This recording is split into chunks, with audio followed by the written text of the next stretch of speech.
Welcome back to Balanced Health. Today we're discussing the truths about supplementation, and Joe is giving us some great tips on what to look for and what to avoid. Joe, speaking of what to avoid, and I'm not pointing fingers at anyone, but what about multi-level marketing companies that sell supplements? I think you have purposefully kept your company away from that kind of marketing. We have, and I think that's a great question. Multi-level marketing is good. I think it's fine for soap. You know, it's fine for shampoo because the shampoo is shampoo. As far as, you know, within a given product. When it comes to health products, here's the problem with that. In most multi-level marketing companies, and this varies, but this is a good medium number, roughly 50% of the price of a product that the consumer is paying is going to pay downline commissions. Because you know how they work. You sign up Betty, she signs up Susie, she signs up Dave, and he signs up Bob, and everybody gets a piece of this other. Okay.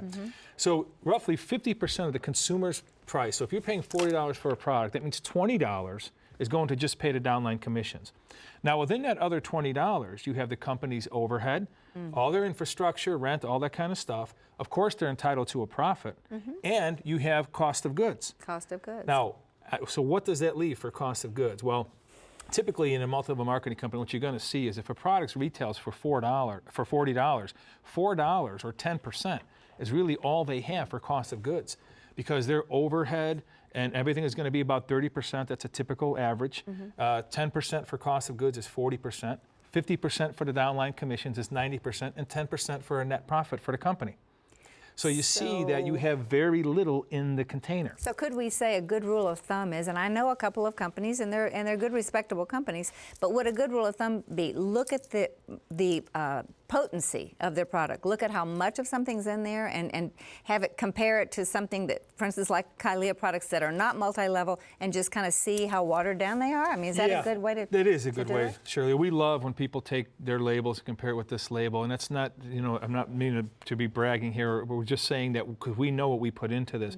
And usually if somebody has, say, a fruit product or a vegetable product, and they tout it as all these things, their label won't even compare to just the fruit or vegetable section of our product, not to mention the other 8 panels of nutrients that we have. So be careful about that, and be careful about stories. You know, this plant or whatever is found in some far remote island, and this tribe takes it and they all live to be 100. When you have a big story behind the whole thing like that, look, God created everything, okay? So there is no secret plant sitting anywhere in the world that's gonna that's the panacea for health. It just isn't. Well, that leads me to my next question. They can really claim anything they want.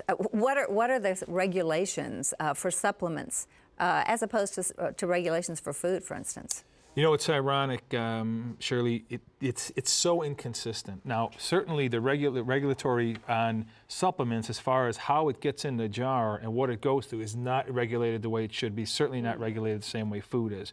And that's kind of scary. That's why the company that you deal with is everything, you know. The people that you deal with when you're buying it, because you're putting this in your body, you know, that's really everything. As far as claims go, the FDA is very strict on what claims nutrition companies can put on the label itself of the product. Okay.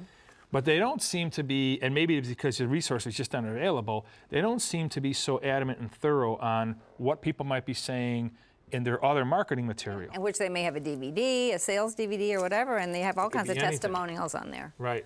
The big thing they try and regulate is, are you saying it's a cure for something? There have been, you know, infomercials just taken off the air, Shirley, because they're literally claiming to heal disease. And one thing we've always prided ourselves at Kylie, I know the show's not about Kylie, but I'm just making a point, is that our berry drink and our green drink, what do we tell people it is? We tell people it's an incredible amount of nutrition made very convenient for you. Okay, we'll tell you what nutrition will do for your body. Yes. And it doesn't have to be from this product. It can be from, you know, eating great organic foods. It can be from, you know, counting your calories and your carbohydrates, and, you know, learning what food works best in your body. You can get plenty of nutrition that way. We're the first ones to say it.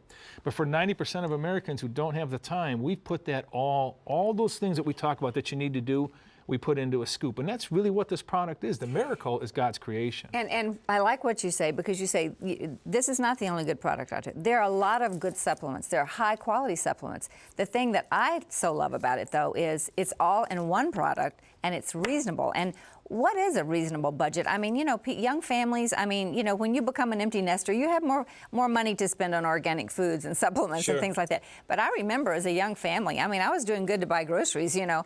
What should be a reasonable budget for buying supplements? That's a really good question. I mean, as far as like this product here goes, I use this as a meal replacement.